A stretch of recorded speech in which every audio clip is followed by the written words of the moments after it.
하늘의 문을 여소서. 이곳을 주목하소서.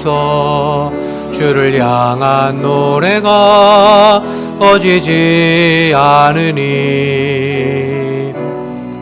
하늘을 열고 보소서.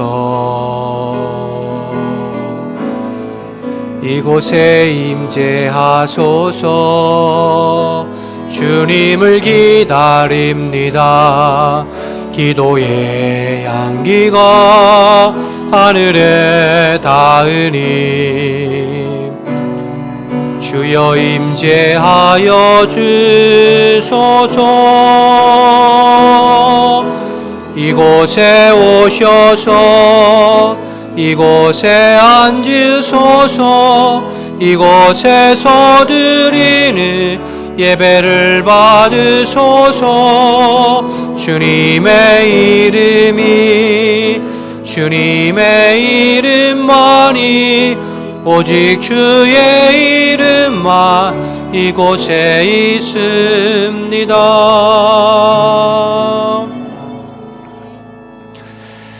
하나님 감사합니다. 우리를 위해서 십자가 죽으시고 다시 사신 예수님을 기뻐하고 찬양합니다. 오늘 이 부활절 예배를 주님 받으시고 우리 가운데 임하셔서 부활의 기쁨으로 충만하게 하옵소서. 예수님의 이름으로 기원하옵나이다. 아멘.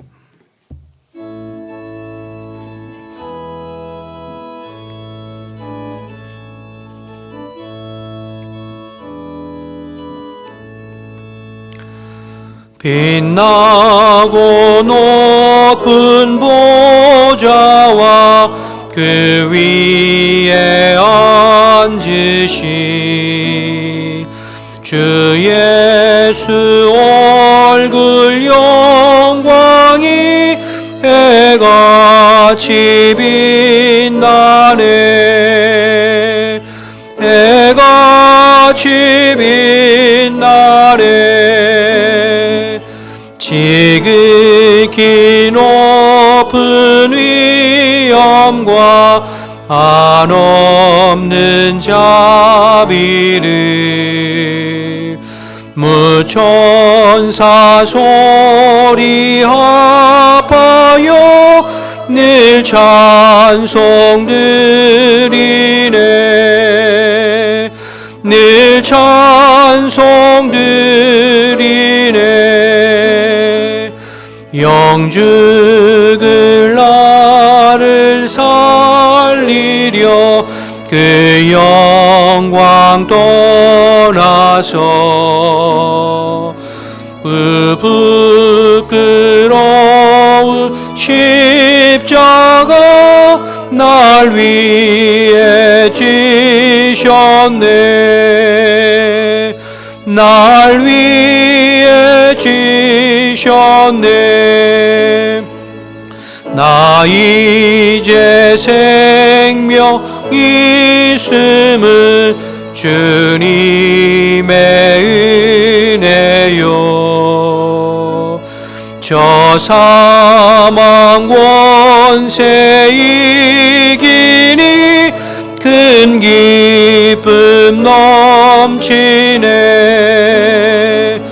큰 기쁨 넘치네. 주님의 보좌 있는데 전한 몸 이르러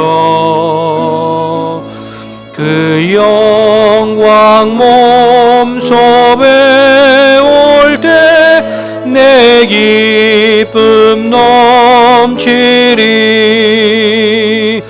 내 기쁨 넘치리.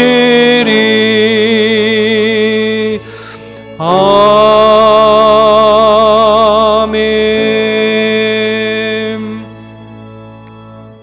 나는 전능하신 아버지 하나님 천지의 창조주를 믿습니다. 나는 그의 유일하신 아들 우리 주 예수 그리스도를 믿습니다. 그는 성령으로 잉태되어 동정녀 마리아에게서 나시고 본디오 빌라도에게 고난을 받아 십자가에 못 박혀 죽으시고 장사된 지 사흘 만에 죽은 자 가운데서 다시 살아나셨으며 하늘에 오르시어 전능하신 아버지 하나님 우편에 앉아 계시다가 거기로부터 살아있는 자와 죽은 자를 심판하러 오십니다. 나는 성령을 믿으며 거룩한 공교회와 성도의 교제와 죄를 용서받는 것과 몸의 부활과 영생을 믿습니다. 아멘.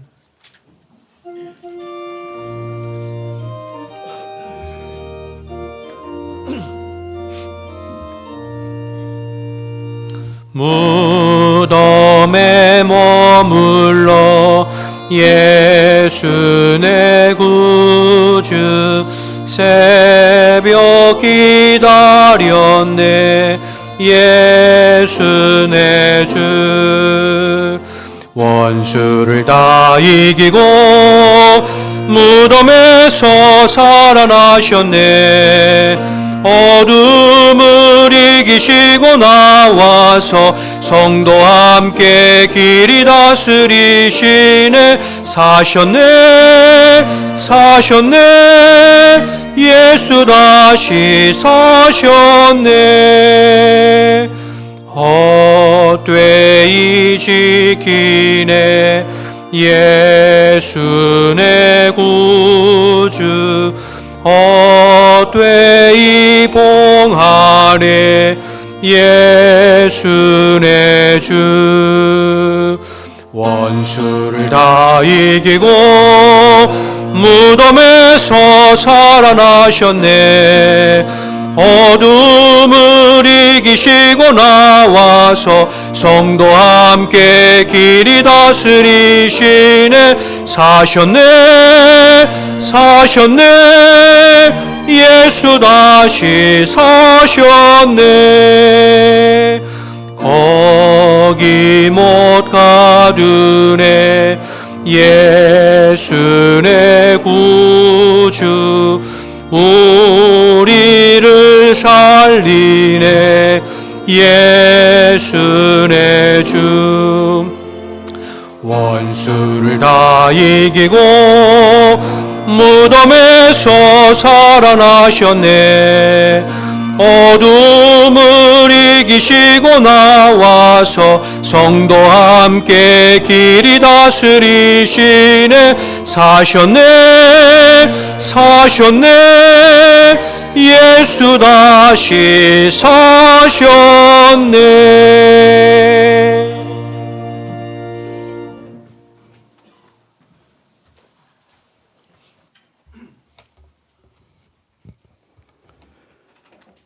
하나님 아버지 감사합니다. 오늘도 아버지 하나님께서 지난밤 긴 잠을 깨워 이 맑고 밝은 하늘을 보게 하여 주시고 이 부활절을 맞게 하여 주셨사오니 아버지 하나님 이 날을 우리 오늘 다 같이 기뻐 찬양하게 하옵소서. 아버지 하나님 주님의 이 부활절이 우리에게 우리의 삶에 큰 위안이 되고 큰 복이 되고 있습니다. 아버지 하나님 저희에게 이 주신 부활절 기념 절기가 아버지 한 날의 한 행사가 끝나지 아니하고 우리의 삶과 우리의 인생을 통하여서 항상 아버지 하나님의 크신 사랑과 은혜 가운데 이 부활을 하는 은혜를 받게 하여 주옵소서. 아버지 하나님 저희가 이 세상을 살면서 많은 잘못과 죄를 짓고 있습니다. 아버지 하나님 우리가 이 사는 동안에 이 많은 죄 가운데 우리 자만하고 교만하고 항상 허황된 인생을 살아가는 가운데 있사오니 이 죄 가운데서 저희가 깨어나게 하시고 우리가 아버지 하나님의 부활의 영광 가운데 같이 동참하는 자들이 되도록 은혜 내려 주시옵소서.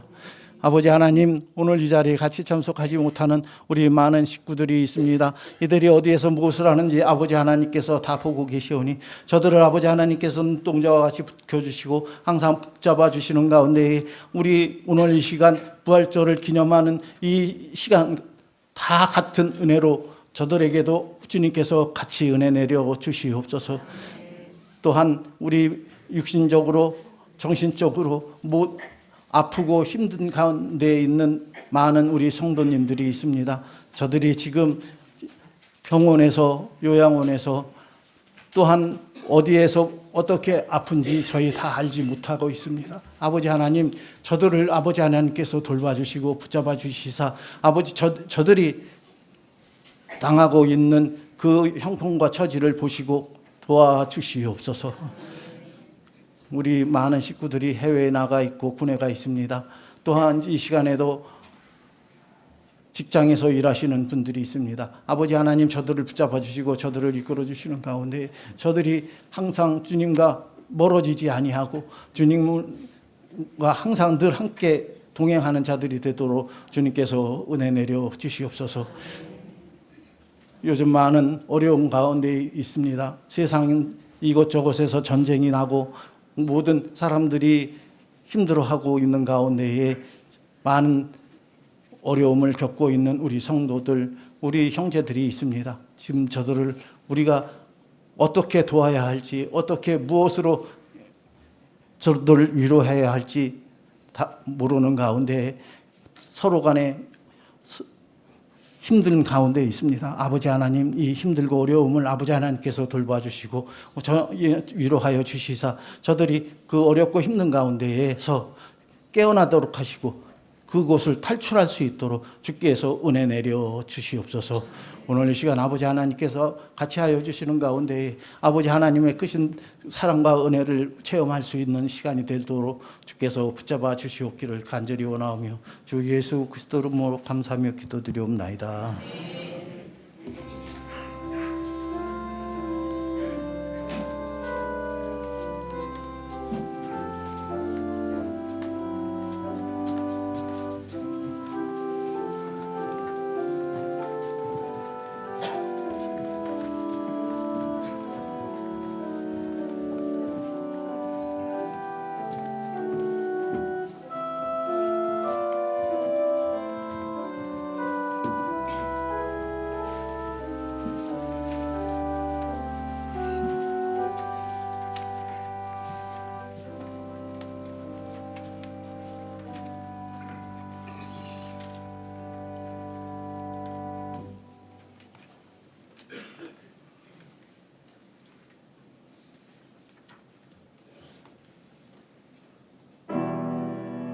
그는 주 앞에서 자라나기를 연한 순 같고 마른 땅에서 나온 뿌리 같아서 고운 모양도 없고 풍채도 없은즉 우리가 보기에 그는 멸시를 받아 사람들에게서 버림받았으며 강고를 많이 겪었으며 질고를 아는 자라 마치 사람들이 그에게서 얼굴을 가리는 것 같이 멸시를 당하였고 우리도 그를 귀히 여기지 아니하였도다.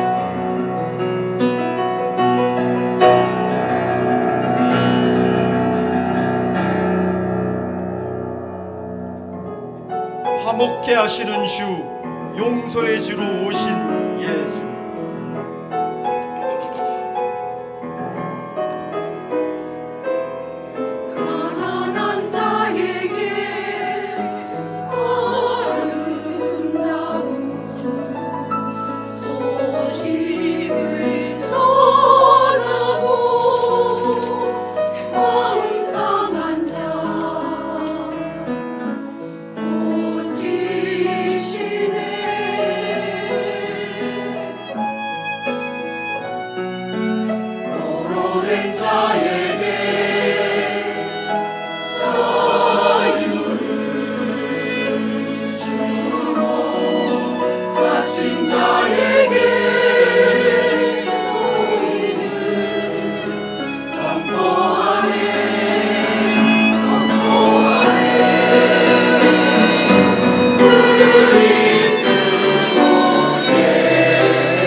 슬픔 대신 기쁨의 기름을 주고 근심 대신 찬송을 주시며 온 세상에 그의 의를 나타내리니 모든 민족이 주를 찬양할 것이라. 가난한 자의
호산나 다윗의 자손이여 찬송하리로다.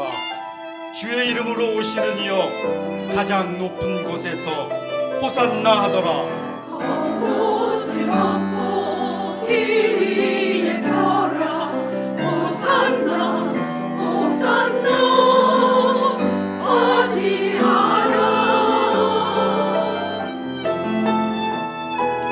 종려나무 가지 두 손에 들고 호산나 호산나 찬송하리로다. 예루살렘 성으로 오시는 주님 많은 무리들 그 뒤를 따르네. 우리의 구주 왕이신 예수 그는 겸손하여 우리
안식 후 첫날 새벽 주의 천사가 하늘로부터 내려와 돌을 굴려내고 여자들에게 말하여 이르되 너희는 무서워하지 말라.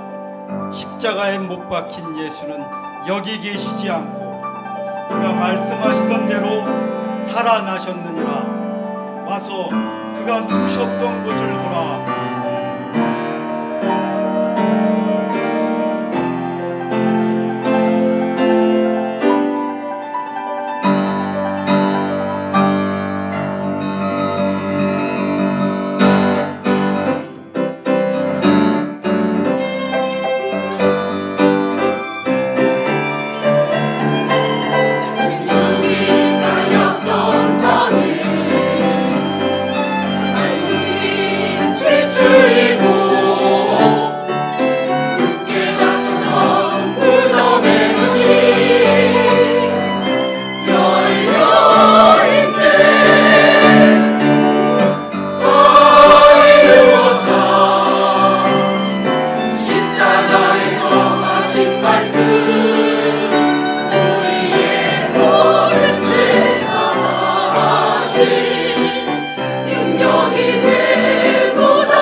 찬양 감사합니다. 우리 하나님께서 기쁘게 받으신 줄로 믿습니다.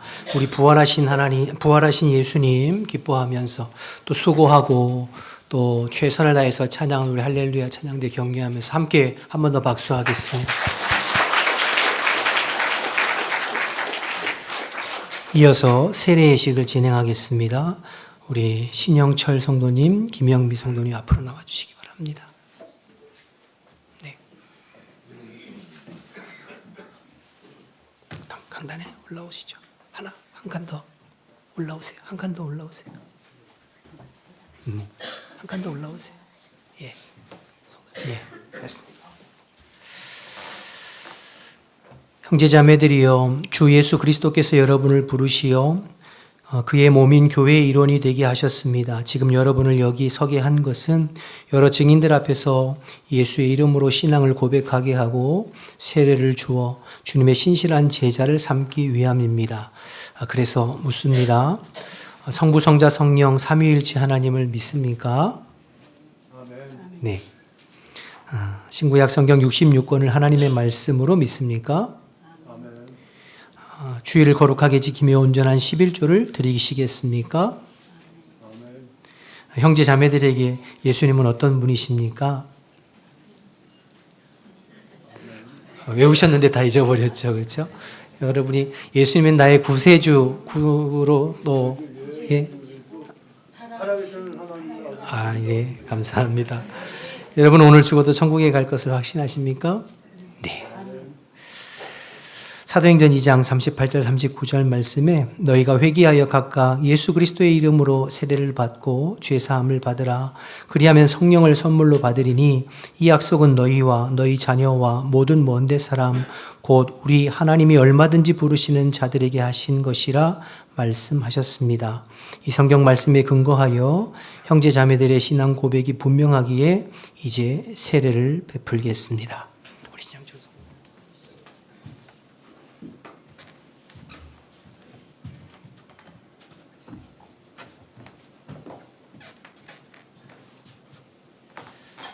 하나님 아버지, 우리 신영철 성도님이 오늘 세례 받습니다. 부활하신 예수님 부활하신 날, 이 뜻깊은 날 예수님을 마음의 구주와 주님으로 믿고 영접하여 하나님의 자녀와 백성이 되고 그 믿음의 고백 위에 세례 받습니다. 예수님 세례 받으실 때에 성령이 비둘기같이 임하셨던 것처럼 이 시간 신영철 성도님 심령 속에 성령님 찾아오셔서 구원의 확신 가운데 거하게 하시고 평생을 주님 모시고 살아가는 복된 삶이 될 수 있도록 인도하여 주옵소서. 영혼이 잘됨 같이 범사가 잘되고 강건한다 하셨사오니 우리 신영철 성도님의 남은 인생이 주 안에서 복되게 하시고 주님과 동행하는 하루하루의 기쁜 날이 이어질 수 있도록 은혜 베풀어 주시옵소서.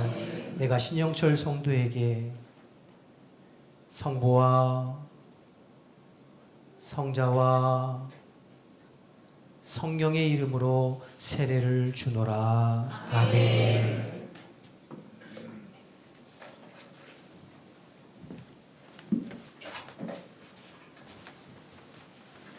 하나님, 이 시간 우리 김영미 성도가 세례를 받습니다. 하나님의 섭리와 뜻 가운데 우리 호암백합교회로 불러주시고 예수님을 마음의 구주와 주님으로 믿고 영접하여 하나님 백성 되게 하시고 오늘 기쁨으로 세례받게 하시니 감사합니다. 우리 김현미 성도님의 영혼과 심령과 육체를 주님 앞에 의탁하오니 하나님의 능력의 손으로 붙잡아 주시어서 영과 육이 강건하게 하시고 남은 여생이 주님과 동행하는 복된 삶이 되게 하여 주옵소서. 우리 김영미 성도로 말미암아 우리 김영미 성도님의 남편과 모든 자녀와 모든 가족들이 예수 믿어 구원받게 하시고 믿음의 가정을 이룰 수 있도록 은혜 베풀어 주시옵소서. 내가 김영미 성도에게 성부와 성자와 성령의 이름으로 세례를 주노라. 아멘.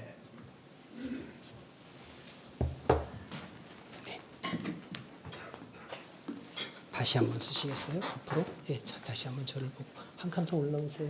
예, 멀리 가지 마시고 한 칸 더 올라오세요. 예. 자, 이제 공포하겠습니다. 오늘 세례받은 신영철, 김영미 성도는 이제 거룩한 공교회의 일원이며 기독교 대한성결교회 후암백합교회 세례교인임을 성부와 성자와 성령의 이름으로 공포하노라. 아멘. 우리 뒤를 돌아보시고 우리 차렷 인사할 때 우리 크게 박수로 축하해 주시기 바랍니다.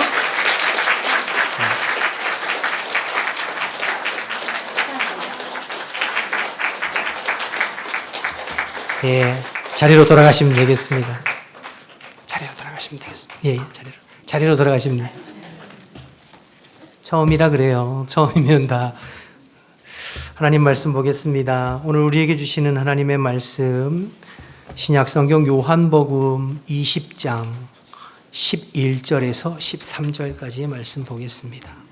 하나님의 말씀 요한복음 20장 11절에서 13절까지의 말씀 제가 봉독합니다. 마리아는 무덤 밖에 서서 울고 있더니 울면서 구부려 무덤 안을 들여다보니 흰옷 입은 두 천사가 예수의 시체에 뉘었던 곳에 하나는 머리편에 하나는 발편에 앉았더라. 천사들이 이르되 여자여 어찌하여 우느냐 이르되 사람들이 내 주님을 옮겨다가 어디 두었는지 내가 알지 못함이니이다. 아멘. 마음 다해 준비한 예물을 하나님 앞에 봉헌하겠습니다.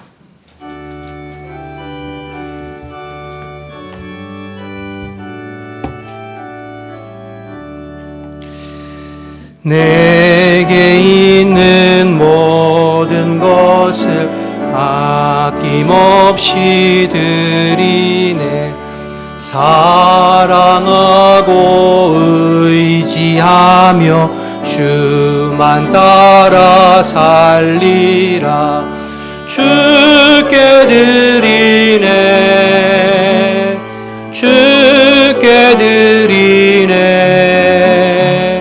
사랑하는 구주 앞에 모두 드리네. 내게 있는 모든 것을 겸손하게 드리네. 세상 욕심 멀리하니 나를 받아 주소서. 주께 드리네.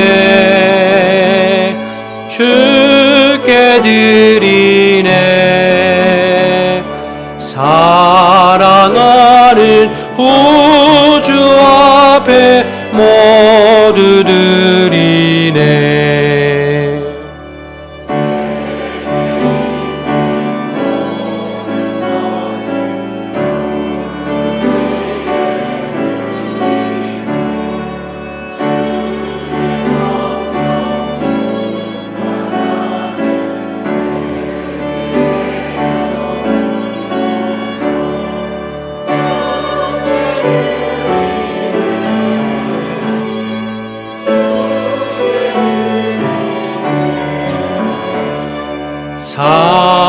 사랑하는 구주 앞에 모두 드리네.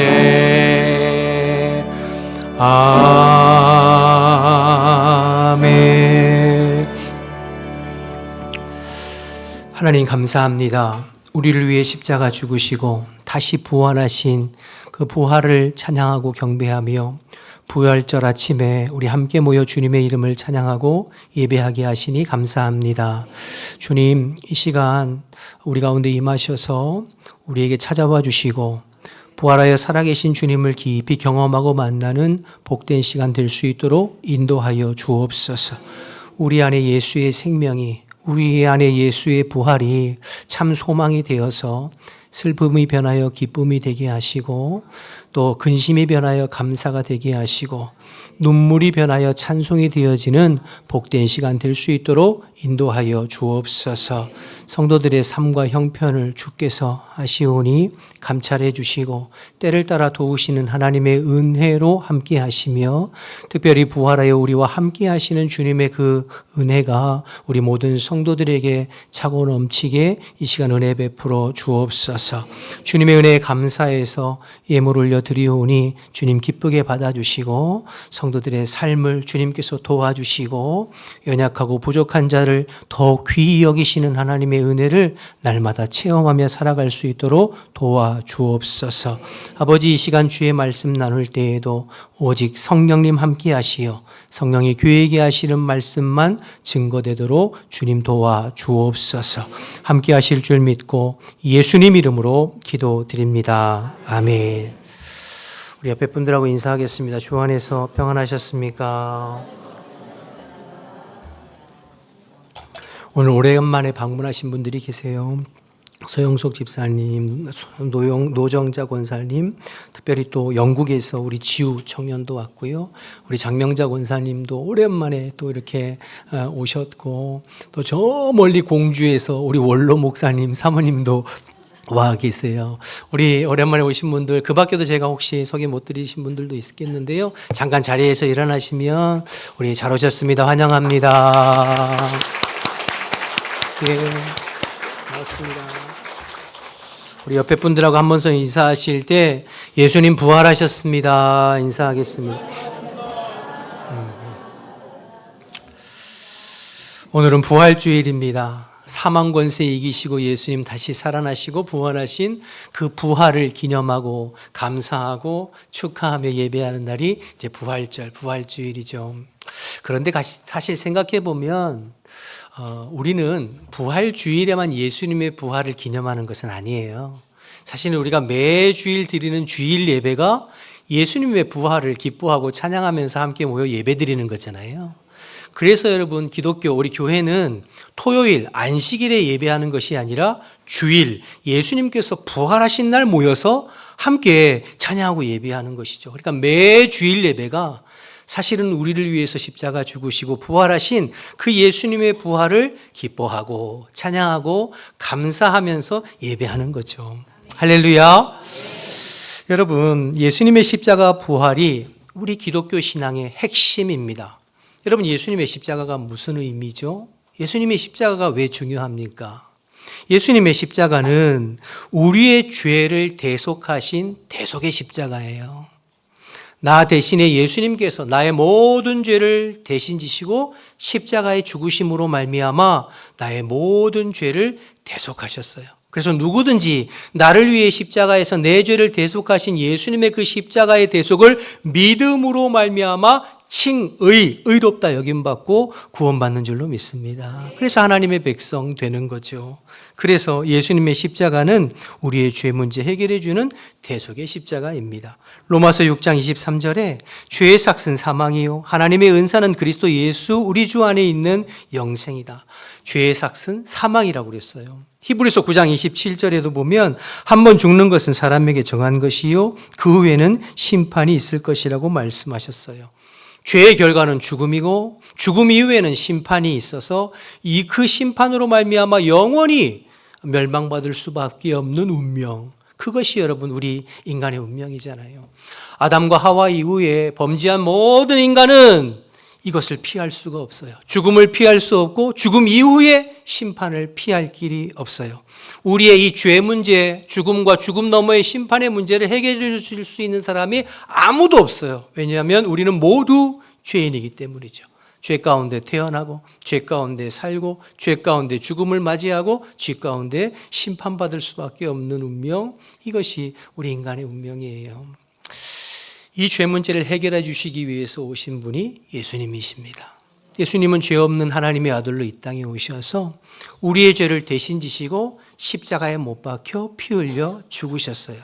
내가 십자가 위에서 내 죄로 인한 하나님의 심판과 저주를 내가 담당해야 되는데, 나를 대신해서 죄 없으신 예수님께서 내 대신 십자가에 지셔서 내 대신 그 죄에 대한 하나님의 심판과 저주를 다 담당해 주심으로 말미암아 누구든지 그 예수님의 대속의 십자가를 믿기만 하면 죄 용서하고 죄 사함 받고 하나님의 백성과 자녀가 되는 은혜를 베풀어 주신 줄로 믿습니다.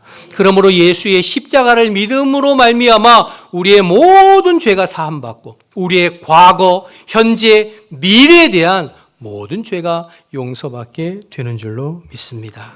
그래서 예수님의 십자가는 대속의 십자가입니다.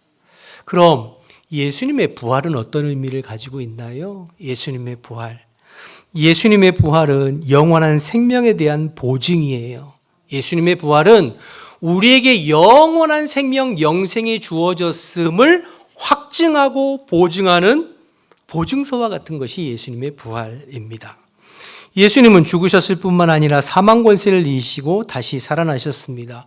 부활의 첫 열매가 되셨어요. 새로운 생명, 영원한 생명의 첫 열매가 되셨어요. 여러분, 첫 열매가 되었다는 이야기는 이어지는 열매들이 있다는 뜻이잖아요.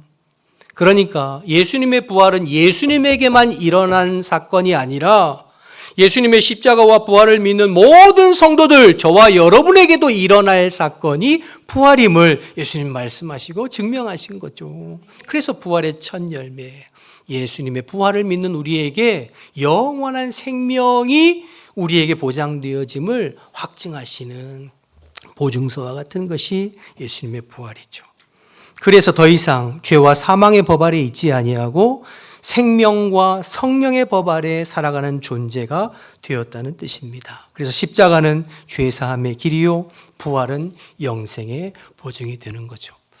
예수님의 이 부활에 관한, 또 성도의 부활에 관한 내용을 사도 바울은 고린도전서 15장에 자세히 기록하고 있는데요. 여러분, 고린도전서 15장이 무슨 장이라고 하죠, 우리가?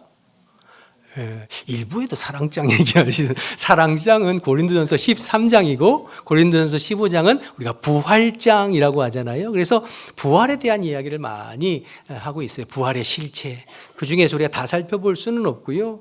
고린도전서 15장 50절에서 52절 말씀 우리 함께 읽어볼까요? 한 목소리로 시작. 형제들아, 내가 이것을 말하노니 혈과 육은 하나님 나라를 이어받을 수 없고 또한 썩는 것은 썩지 아니할 것을 유업으로 받지 못하느니라.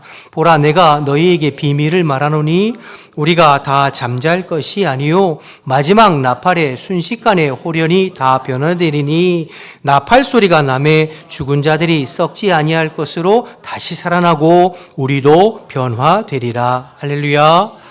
우리 왜 부활의 실체에 대해서 말씀하셨잖아요. 예수님께서 나팔 부는 날, 그리스도께서 다시 재림하시는 그날에 믿음 안에서 죽은 자들이 다시 먼저 일어나고 부활할 것이고, 그때까지 살아있는 자들은 우리의 몸이 홀연히 변화되어 부활체라고 그러잖아요. 그래서 변화되어 우리 주님의 영원한 나라에서 함께 할 것을 말씀해 주고 계십니다.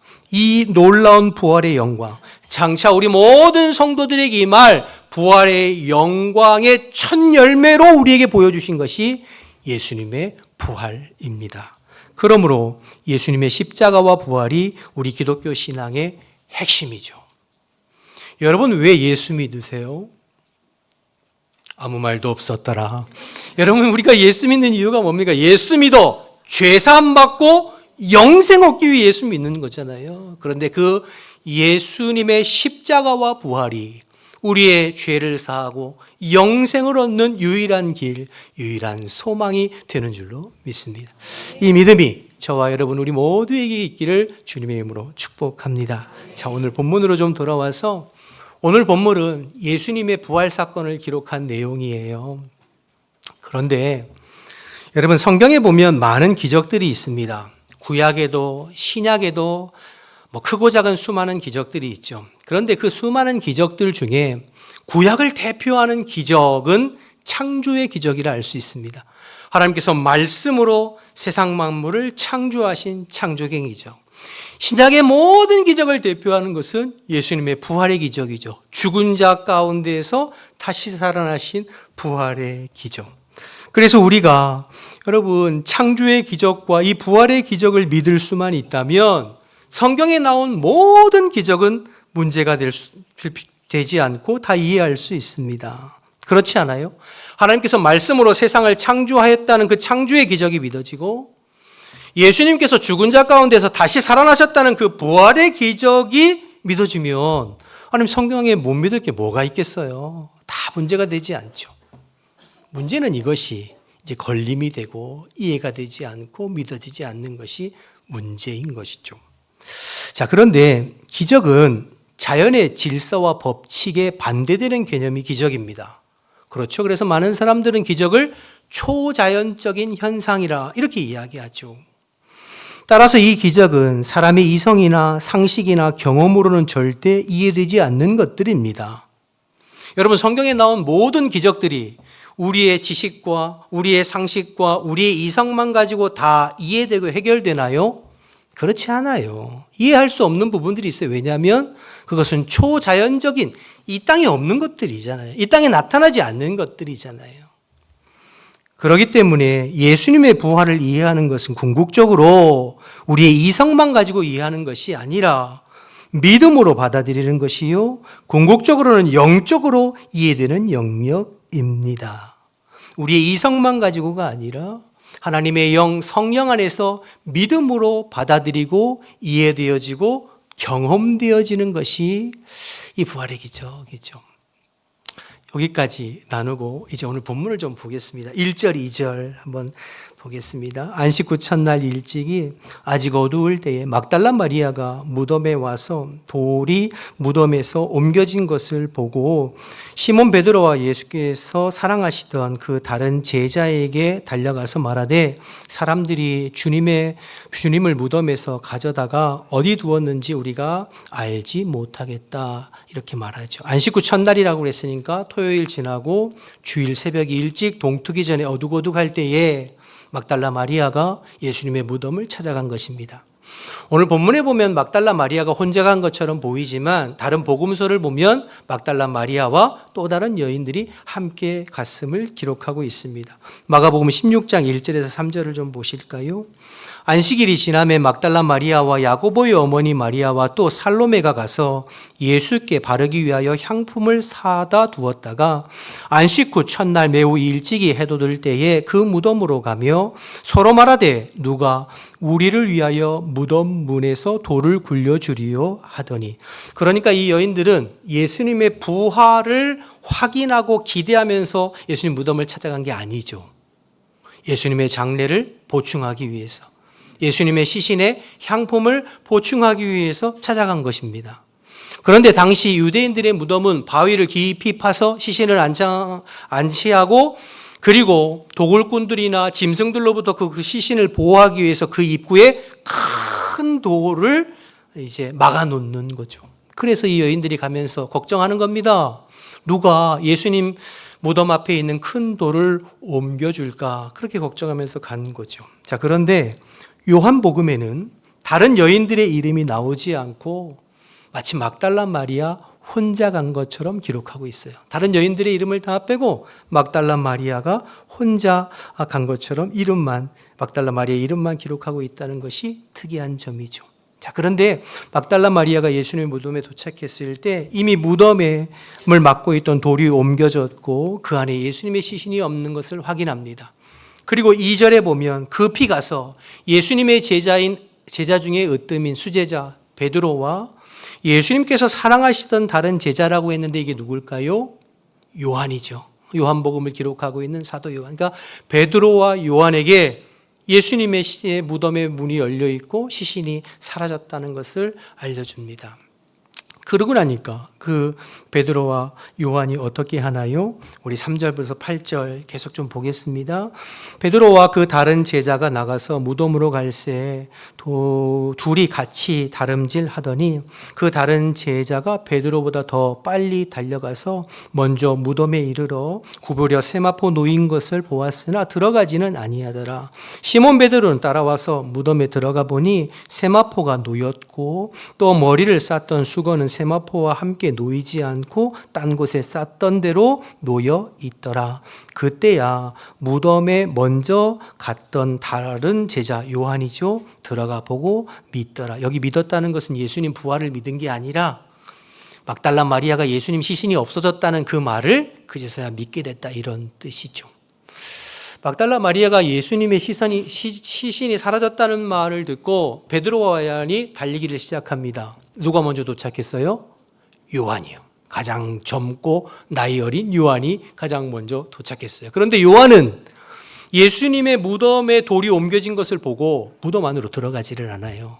그리고 조용히 관찰합니다. 이게 도대체 어떻게 된 일인가 상황을 관찰해요. 겁이 많고 세심하고 관찰하기를 좋아하는 요한의 성격을 그대로 드러내는 거죠. 그러나 뒤따라오던 베드로는 어떻게 합니까? 오자마자 무덤 안으로 쑥 들어갑니다. 그러니까 베드로는 성격이 급하고 저돌적이고 말보다는 행동이 빠른 베드로의 성품을 그대로 드러내는 장면이죠. 그래서 예수님은 똑같은 제자들을 12명 부르지 않으셨어요. 다 성격도 다르고 다른 제자들을 부르셨어요. 왜요? 그 다른 제자들이 서로 조화롭게 주의 일들을 감당하도록 부르신 거죠. 교회도 마찬가지예요. 교회에는 똑같은 사람만 있지 않아요. 100명이면 100명, 1000명이면 1000명 다 다릅니다. 성격이 급한 사람도 있고 찬찬한 사람도 있고 감정적인 사람도 있고 이성적인 사람도 있고 외향적인 사람도 있고 내향적인 사람도 있고 다 달라요. 그런데 다른 것이 복인 줄로 믿습니다. 왜요? 서로 다름을 인정하고 서로 다른 것을 보완하면서 주님 나라와 복음을 위해 주의 몸된 교회를 세워가라고 그렇게 부르신 것이죠. 자, 본문으로 다시 돌아오면 이 두 제자들이 결국 확인한 것이 무엇입니까? 빈 무덤입니다. 예수님의 시체는 사라지고 예수님의 시체를 감싸고 있던 세마포만 발견했습니다. 마치 누에고치에서 나방이나 나비가 다 빠져나가고 누에고치만 남아있는 것처럼 예수님의 시신은 발견하지 못하고 예수님을 감쌌던, 시신을 감쌌던 세마포만 그 자리에 그대로 놓여있는 것을 발견하게 되는 거죠. 여러분 생각해 보세요. 누군가 예수님의 시신을 도적질하고 훔쳐갔다고 한다면 그 시신을 싸고 있는 세마포와 수건을 동인채 들고 가지 않겠어요? 그 자리에서 세마포를 다 벗겨가지고 그 몸뚱이만 누가 그렇게 가지고 가겠어요? 그러니까 오늘 성경에 기록되어진 예수님의 빈 무덤, 그리고 예수님의 시신을 쌌던 세마포와 수건이 그대로 놓여 있다는 것은 예수님께서 다시 살아나시고 부활하셨다는 증거가 됩니다. 하지만 제자들은 이 예수님의 부활하신 것을 생각지도 못했고 또 그 전에 예수님 살아계실 때 내가 부활하여야 되리라고 하는 그 말씀을 기억조차 못했습니다. 그래서 근심 어린 마음으로 집으로 돌아갔다고 했어요. 주목하고 싶은 건 11절입니다. 11절 함께 읽어볼까요? 시작. 마리아는 무덤 밖에 서서 울고 있더니 울면서 구부려 무덤 안을 들여다. 막달라 마리아는 돌아가지 않습니다. 베드로와 요한은 돌아갔어요. 아마도 같이 왔던 여인들도 돌아간 것 같아요. 그런데 막달라 마리아는 돌아가지 않고 혼자 예수님 무덤 앞에서 울기 시작합니다. 11절에 울었다고 하는 단어는 헬라어로 클라이오라고 하는 단어인데 대성통곡하면서 우는 것입니다. 엉엉 소리내어 울기 시작하는 것입니다. 예수님께서 십자가에서 그렇게 비참하게 달려 돌아가신 것도 가슴 아픈 일이고 안타까운 일인데 누군가 그 예수님의 시신을 훼손하기 위해서 훔쳐가고 어디로 가져갔다는 사실을 막달라 마리아는 견딜 수 없어서 예수님의 지금 무덤 앞에서 엉엉 울고 있는 겁니다.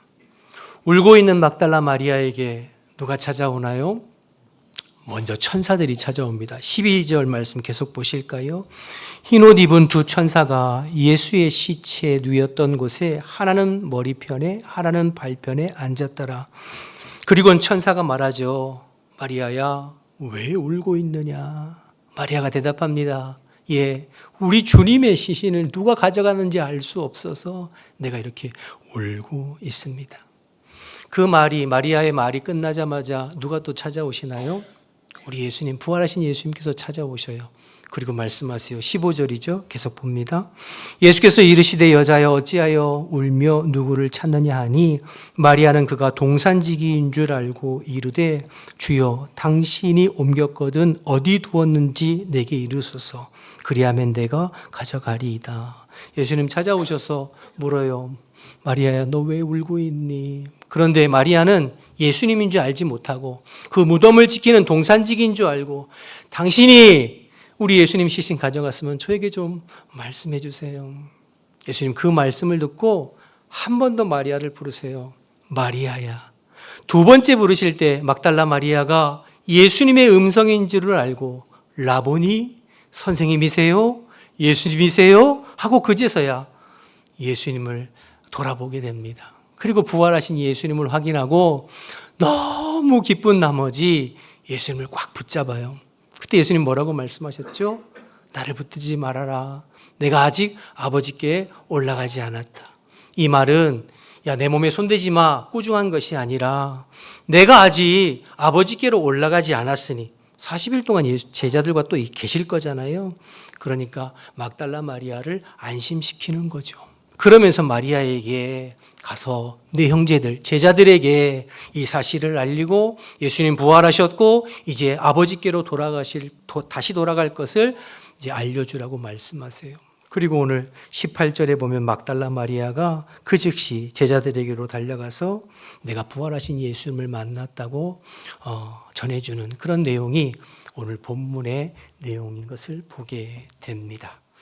그래서 요한은 막달라 마리아를 예수님 부활의 첫 번째 증인으로 내세우고 있는 거예요. 여러분, 이건 일반적이지 않습니다. 당시에 여자는 법적인 증인으로 내세우지 않았어요. 여자들의 말은, 여자들의 증언은 법적인 어떤 효력을 갖지 못해요. 안타깝고 죄송하지만 그 시대에는 여자들의 말을 사실로 인정하지 않았다는 뜻입니다. 그런데 오늘 요한복음의 저자인 요한은 예수님의 부활의 첫 번째 증인으로 누구를 내세워요? 막달라 마리아를 내세우고 있어요. 왜 그럴까요? 이게 사실이기 때문이죠. 만약에 누군가의 말처럼 예수님의 부활이 조작되어지고 지어낸 얘기라면 막달라 마리아를 부활의 첫 번째 증인으로 내세우면 안 돼요. 다른 유력한 남자들이나 다른 제자들을 첫 번째 증인으로 내세워야죠. 그런데 요한복음은 예수님의 부활의 첫 번째 증인으로 막달라 마리아를 내세우고 있어요. 왜냐하면 이것은 사실이기 때문에. 막달라 마리아가 부활하신 예수님을 가장 먼저 만난 여인이기 때문에 그렇습니다. 더불어서 진짜 주목하고 싶은 것은 지금부터인데 이 모든 사실을 다 알고 계시는 예수님이 기독교 역사상 가장 중요한, 인류 역사상 가장 중요한 부활의 첫 번째 증인으로 막달라 마리아를 내세우고 계시다는 것입니다.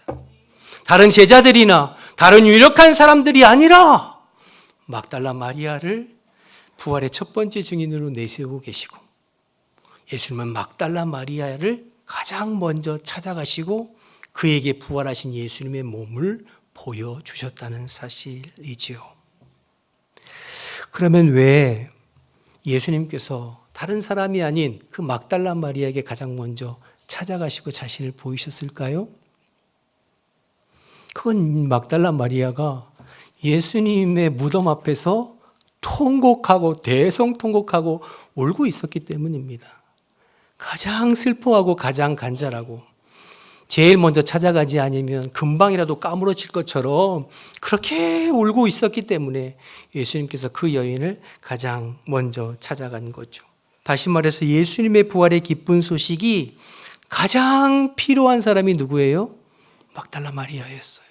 그래서 예수님은 그 누구보다 막달라 마리아에게 가장 먼저 찾아와 주셨습니다. 그럼 막달라 마리아는 왜 그렇게 울었을까요? 막달라 마리아는 왜 그렇게 슬프죠? 예수님을 사랑하기 때문이죠. 여러분, 제자들은 집으로 돌아갔습니다. 다른 여인들도 집으로 돌아갔습니다. 다른 제자들은 지금 집에서 몸을 꼭꼭 잠그고 앉아 있습니다. 다 예수님의 죽음을 안타까워하고 슬퍼하고 걱정하고 있어요. 그런데 유독 막달라 마리아는 예수님의 무덤을 떠날 수가 없어요. 예수님의 시신이 사라졌다는 것을 견딜 수가 없어요. 도저히 집으로 갈 수가 없어서 그 무덤 앞에서 혼자 엉엉 대성통곡하며 울고 있는 거예요. 예수님을 향한 특별한 애정과 특별한 사랑이 있었던 거죠. 저는 지난 한 주간 오늘 본문을 묵상하면서 계속해서 제 눈에 밟힌 건 이 막달라 마리아의 모습이었어요. 무덤 앞에서 혼자 엉엉 울고 있는 이 막달라 마리아의 그 모습. 그러면서 생각이 듭니다. 지금도 예수님은 누구에게 가장 먼저 찾아오실까? 누구에게 가장 먼저 찾아오셔서 만나주시고 보여주시고 알려주실까? 여러분 누굴까요? 막달라 마리아와처럼 부활하신 예수님이 가장 필요한 사람 아닐까요? 부활하신 예수님이 가장 절실한 사람 아닐까요?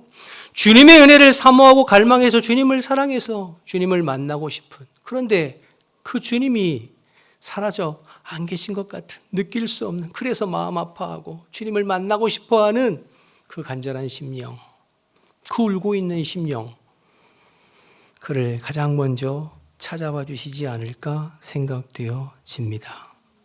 예수님을 가장 사랑하는 사람이죠. 지식이 많은 사람이 아니라, 설명을 잘하는 사람이 아니라 예수님을 사랑하는 사람, 주님을 갈망하는 사람, 주님은 찾아와 주시고 만나 주시는 줄로 믿습니다. 오늘 부활절인데요, 부활은 설명으로 믿어지는 것이 아니라 만남으로 믿어지는 것입니다. 다시요, 예수님의 부활은 설명으로 믿어지는 것이 아니라 만남으로 경험되어지고 믿어지는 것입니다. 막달라 마리아도 처음에는 부활을 믿고 간 것이 아니에요. 그저 예수님을 사랑하는 마음으로 무덤을 찾아갔을 뿐인데 그 마리아를 예수님은 찾아오셨어요. 그럼 막달라 마리아는 왜 그렇게 예수님을 사랑했을까? 누가복음 8장 1절에서 3절 말씀을 좀 보실까요? 누가복음 8장 1절에서 3절입니다. 그 후에 예수께서 각 성과 마을에 두루 다니시며 하나님의 나라를 선포하시며 그 복음을 전하실새 12 제자가 함께하였고, 또한 악귀를 쫓아내심과 병 고침을 받은 어떤 여자들, 곧 7 귀신이 나간 자 막달라인이라 하는 마리아와 헤롯의 청지기 구사의 아내 요한나와 수산나와 다른 여러 여자가 함께하여 자기들의 소유로 그들을, 예수님과 예수님의 제자들이죠, 섬기더라.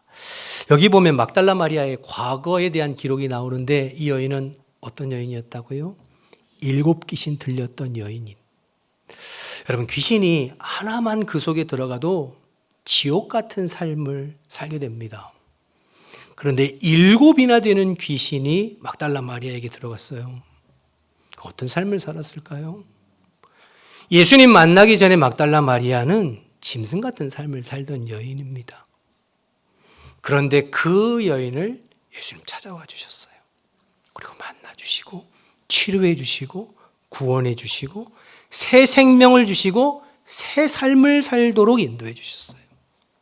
그러니 여러분, 예수님을 만나 새 생명과 새 삶을 누린 막달라 마리아가 예수님을 얼마나 사랑했을까요?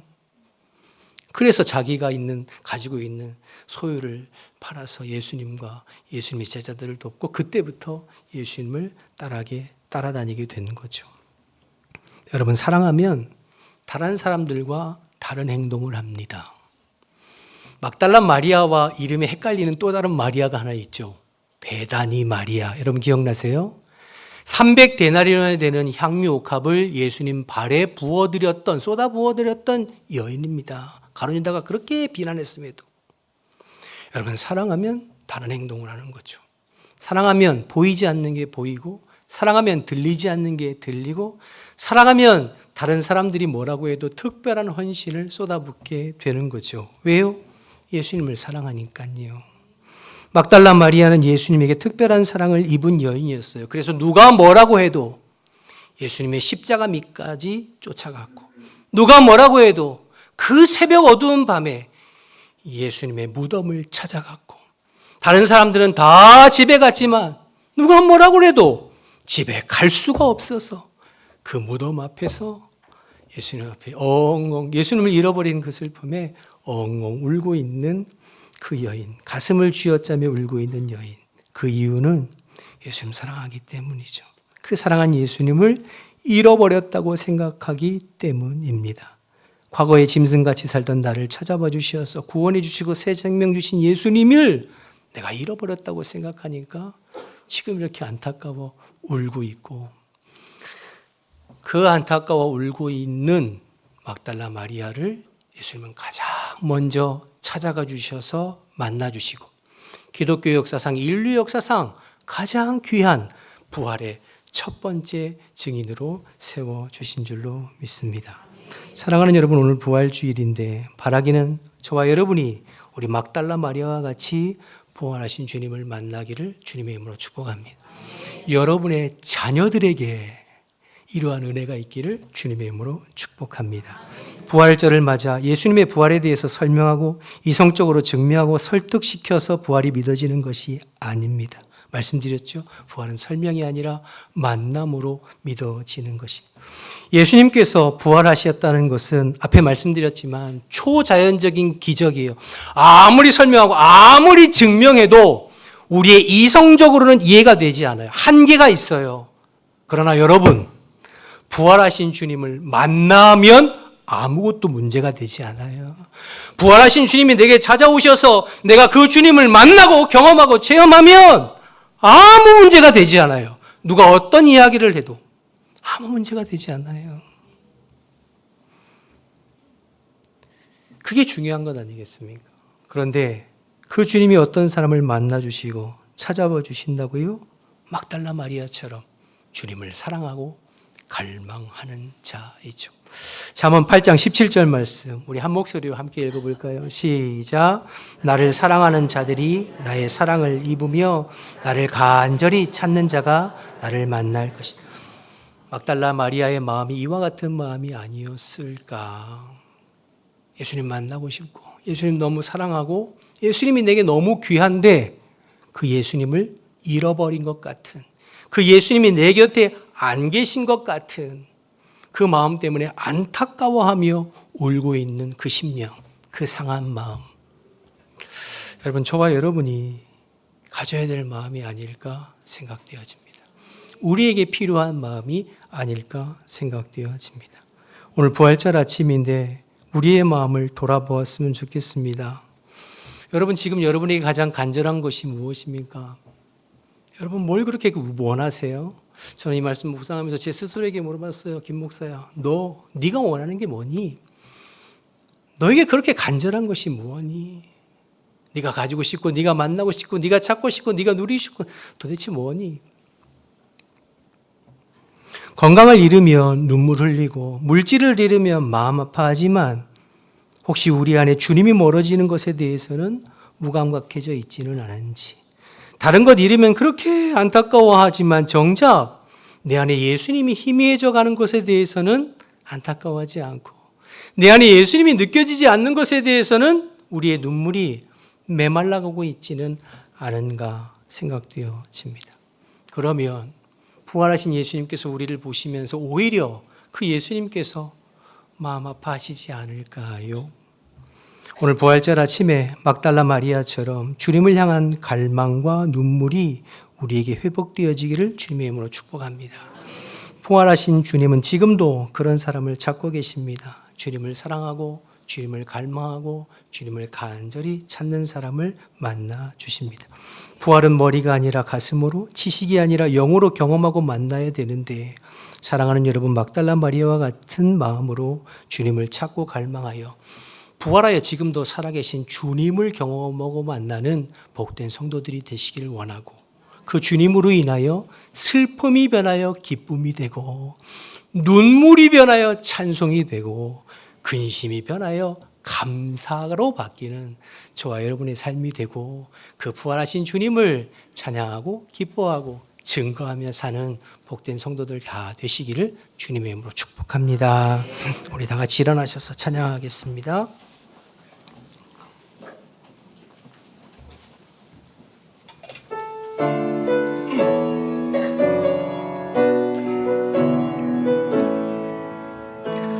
주 하나님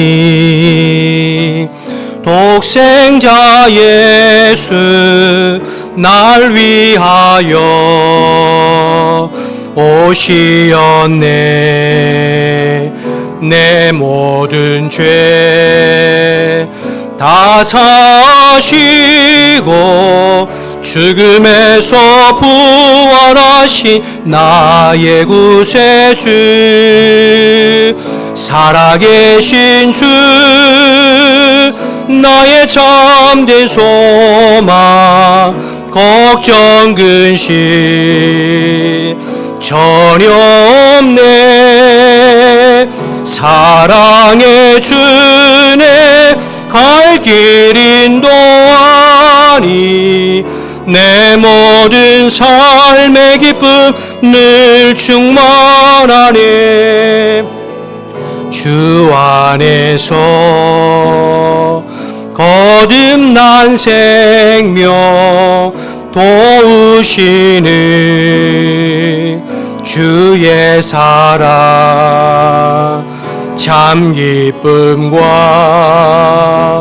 확신 가지고 예수님의 도우심을 믿으며 살리. 살아계신 주 나의 참된 소망 걱정 근심 전혀 없네. 사랑의 주내 갈 길 인도하니 내 모든 삶의 기쁨 늘 충만하네. 그 언젠가 주 뵐 때까지 주를 위해 싸우리라. 승리의 길 멀고 매도 주님께서 나의 앞길 지켜주시. 아멘. 살아계신 주 살아계신 주 나의 참된 소망 걱정 근심 전혀 없네. 사랑의 주내 갈 길 인도하니 내 모든 삶의 기쁨 늘 충만하네. 기도하겠습니다. 하나님 아버지 감사합니다. 우리를 사랑하셔서 예수님 십자가에 죽으시고 죽으실 뿐만 아니라 3일 만에 부활하셔서 부활의 첫 열매가 되시니 감사합니다. 예수를 믿는 우리에게 죄사함 받고 영생의 소망을 품게 하시니 감사합니다. 이 부활절 아침에 주님의 그 놀라운 부활의 기쁨이 우리 모두에게 임할 수 있도록 주님 인도하여 주시옵소서. 그냥 머리와 지식으로 아는 것이 아니라 부활하여 살아계신 주님이 우리 가운데 찾아오시어서 우리를 만나주시고 그래서 주님과 동행하는 복된 삶을 살아갈 수 있도록 하나님 인도하여 주옵소서. 하나님 우리 스스로를 돌아봅니다. 무엇이 그렇게 바쁘고 분주한지 주님을 향한 갈망도 주님을 향한 사랑도 주님을 향한 그 마음도 자꾸만 희미해져가는 우리의 모습을 주님 앞에 아뢰입니다. 막달라 마리아처럼 부족하고 믿음 없지만 주님 앞에 엎드려 주님을 사모하고 갈망하는 눈물이 회복되게 하시고 언제나 주님과 동행하며 주님으로 인하여서 우리의 슬픔이 변하여 기쁨이 되게 하시고 눈물이 변하여 찬송이 되게 하시고 근심이 변하여 감사가 넘치는 믿음의 삶을 살아갈 수 있도록 하나님 인도하여 주옵소서. 부활하신 주님으로 인하여 세상은 줄 수 없고 세상은 감당할 수 없고 세상은 흉내낼 수도 없는 주님의 의와 평강이 우리 모든 성도들의 심령 가운데 차고 흘러넘쳐서 어떠한 상황 가운데도 주님 꼭 붙잡고 끝까지 믿음에 승리하는 우리 모든 성도들이 다 될 수 있도록 은혜 베풀어 주시옵소서. 이제는 우리 주 예수 그리스도의 은혜와 하나님 아버지의 크신 사랑과 성령의 교통하심이 십자가와 부활의 소망을 가지고 주님과 동행하며 살기를 결단하고 갈망하는 우리 모든 성도들의 심령과 또 삶과 가정 가운데 지금부터 영원토록 함께 하시기를 간절히 축원하옵나이다. 아멘.